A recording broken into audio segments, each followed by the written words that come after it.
음성을 내가 들으니 사랑하는 말일세. 그때의 유다 자손이 길갈에 있는 여호수아에게 나오고 그니스 사람 여분네 아들 갈렙이 여호수아에게 말하되 여호와께서 가데스 바네아에서 나와 당신에게 대하여 하나님의 사람 모세에게 이르신 일을 당신이 아시는 바라. 내 나이 40세의 여호와의 종 모세가 가데스 바네아에서 나를 보내어 이 땅을 정탐하게 하였으므로 내가 성실한 마음으로 그에게 보고하였고 나와 함께 올라갔던 내 형제들은 백성의 간담을 높게 하였으나 나는 내 하나님 여호와께 충성하였으므로 그날에 모세가 맹세하여 이르되 내가 내 하나님 여호와께 충성하였은즉 내 발로 밟는 땅은 영원히 너와 내 자손의 기업이 되리라 하였나이다. 이제 보소서, 여호와께서 이 말씀을 모세에게 이르신 때로부터 이스라엘이 광야에서 방황한 이 45년 동안을 여호와께서 말씀하신 대로 나를 생존하게 하셨나이다.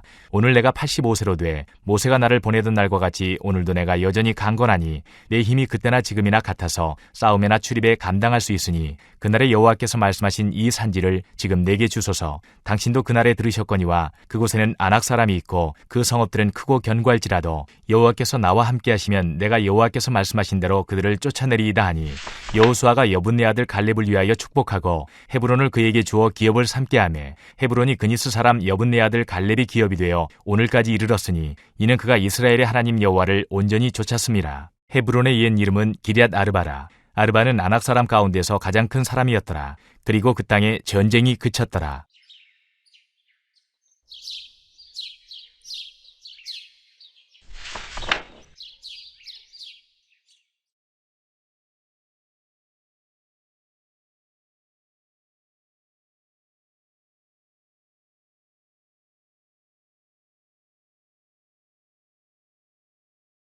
갈렙은 40세 때에, 즉 그의 현재 나이로부터 약 45년 전에 가데스 바네아에서 모세 선생님이 가나안으로 파견한 12 정탐꾼 가운데 한 사람이었습니다. 당시 갈렙은 정탐을 마친 후에 여호수아와 함께 담대히 가나안 공격을 주장하였지만 나머지 10명의 정탐꾼들은 겁에 질려서 우리는 그들 앞에 메뚜기와 같다 라고 말하면서 좌절하게 만들고 말았죠.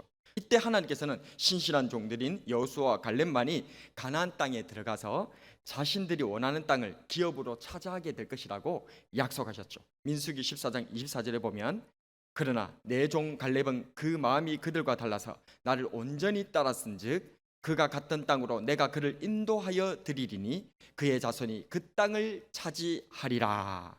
아멘.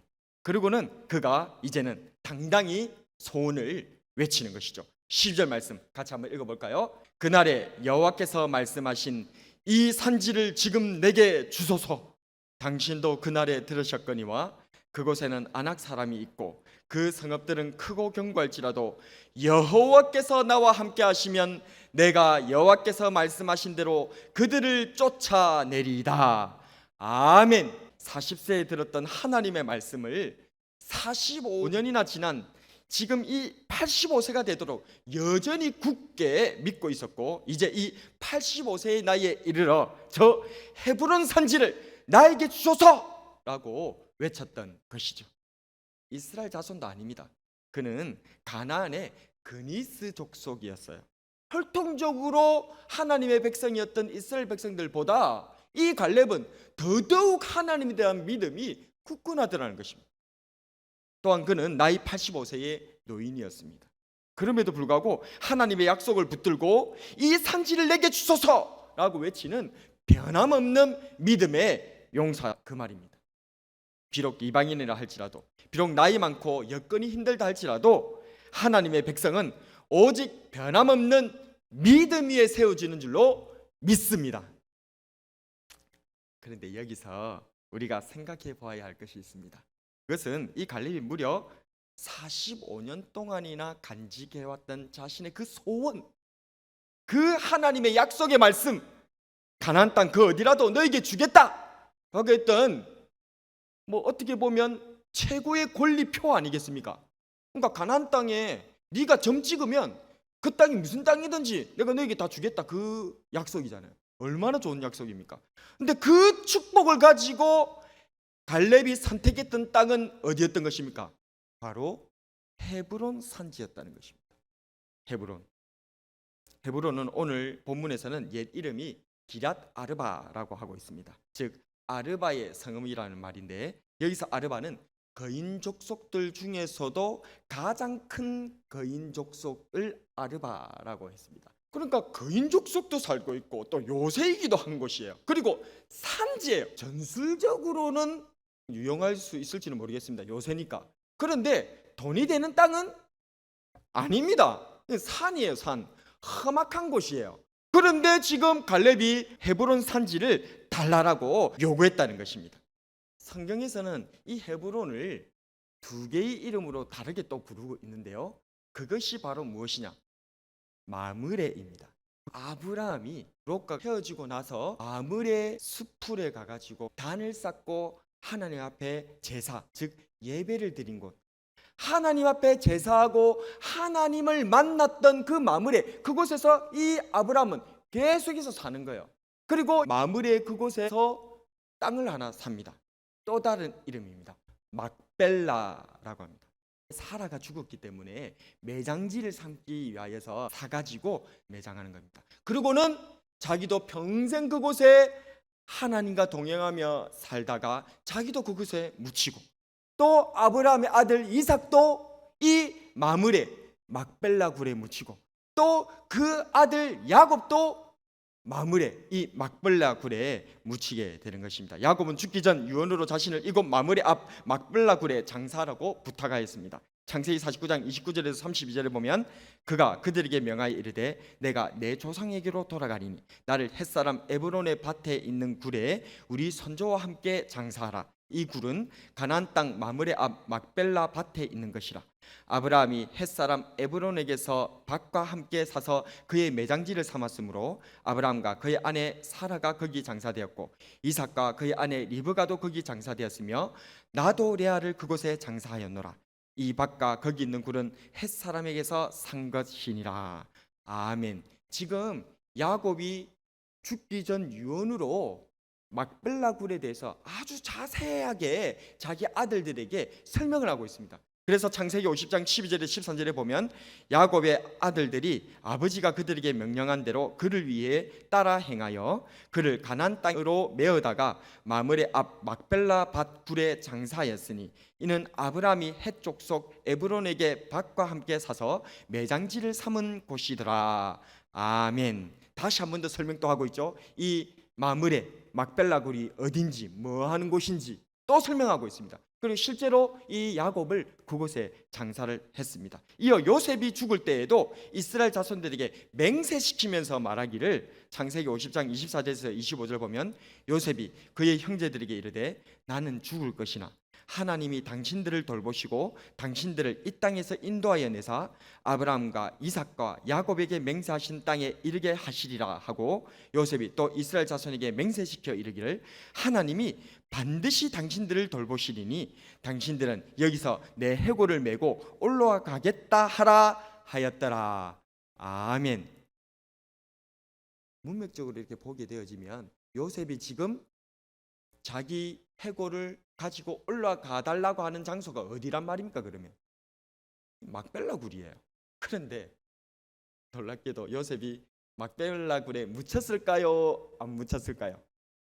여호수아 24장 32절에 보게 되어지면 또 이스라엘 자손이 애굽에서 가져온 요셉의 뼈를 세겜에 장사하였으니 이곳은 야곱이 100크시타를 주고 세겜의 아버지 하몰의 자손들에게서 산 밭이라. 그것이 요셉 자손의 기업이 되었더라. 요셉의 해골은 막벨라 굴에 못 묻혔어요. 어디에 묻혔다고요? 세겜에 묻혔어요. 왜 세겜에 묻혔을까요?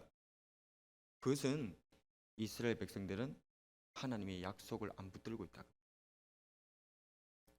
귀하게 생각하지 않는다 그 말. 하나님의 약속이 머물러 있는 곳, 하나님께서 계속해서 창세기에서 반복해서 이 막벨라 굴, 이 마므레 숲을 계속 얘기를 하고 있어요. 그곳에 가야 된다는 거예요. 아브라함이 하나님 만나려고 머물렀던 그 마므레 숲, 그리고 죽어서 해골까지 묻히고 떠나지 않기를 원했던 바로 그 막벨라 굴, 거기가 정점이었던 거예요.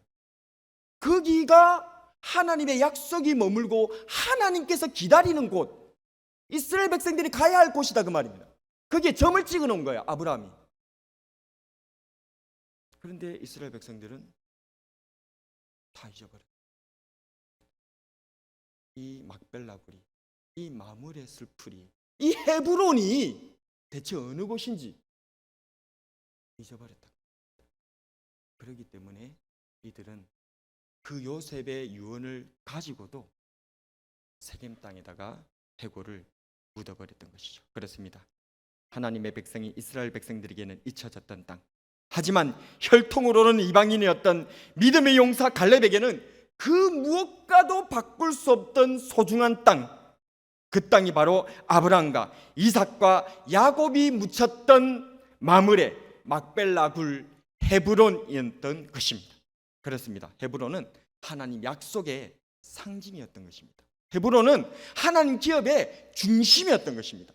약속하신 하나님께서 살아 숨쉬는 곳, 아브라함도 이삭도 야곱도 약속을 믿고 묻힌 그곳, 갈렙은 이를 알고 믿었기 때문에 자신이 가지고 있는 모든 권리를 총동원해서라도 약속의 하나님을 붙들기 위해서 기필코 이 땅을 차지하려고 하였던 것입니다. 마태복음 13장에 보게 되어지면 천국에 대한 비유를 우리 예수님께서 하셔요. 천국은 밭에 감추인 보화와 같다. 그 보화를 발견한 사람은 어떻게 합니까? 자기의 소유를 다 팔아다가 그 밭을 사는 거예요. 누구를 얘기하고 있는 것입니까? 갈렙을 얘기하고. 이 헤브론, 유다 지파에서 다윗이 나와서 이 헤브론에서 왕으로 세워집니다. 그것도 두 번이나. 먼저 유다 지파가 헤브론에서 다윗을 왕으로 세웁니다. 사무엘하 2장 3절과 4절에 보면 또 자기와 함께 한 추종자들과 그들의 가족들을 다윗이 다 데리고 올라가서 헤브론 각 성읍에 살게 하니라. 유다 사람들이 와서 거기서 다윗에게 기름을 부어 유다 족속의 왕으로 삼았더라. 아멘. 이어서 온 이스라엘 지파가 또다시 이곳 헤브론에서 다윗을 왕으로 기름 부어 세웁니다. 사무엘하 5장 3절에 보면 이에 이스라엘 모든 장로가 헤브론에 이르러 왕에게 나오매 다윗 왕이 헤브론에서 여호와 앞에 그들과 언약을 맺음에 그들이 다윗에게 기름을 부어 이스라엘 왕으로 삼으니. 아멘. 말씀을 정리하겠습니다. 오늘 우리는 변함없는 믿음의 용사 갈렙에 대해서 살펴보았습니다. 갈렙은 이방인이었습니다. 갈렙은 노인이었습니다. 하지만 갈렙은 변함없는 믿음으로 하나님의 약속을 붙들었고 그 약속으로 얻은 축복의 권리로 다름 아닌 헤브론을 달라고 아브라함과 이삭과 야곱의 하나님이 내 하나님이 되어달라고 요청했던 것입니다. 여러분들은 하나님 사랑하십니까? 아니면 하나님의 곁가지를 사랑하십니까? 갈렙은 하나님 사랑. 하나님만 있으면 곁가지는 따로. 그런데 우리는 어리석게도 하나님의 곁가지들을 갖기를 원하다가 하나님 마음을 놓쳐버려요. 다윗은 왜 왕이 되었죠? 하나님 마음에 합했기 때문에. 하나님의 마음을 가진 자가 왕이 되는 거예요. 하나님의 마음을 가진 자가 세상을 얻는 것입니다. 하나님의 마음을 가진 사람이 온 세상을 얻는 거예요. 그게 하나님의 백성인 것입니다.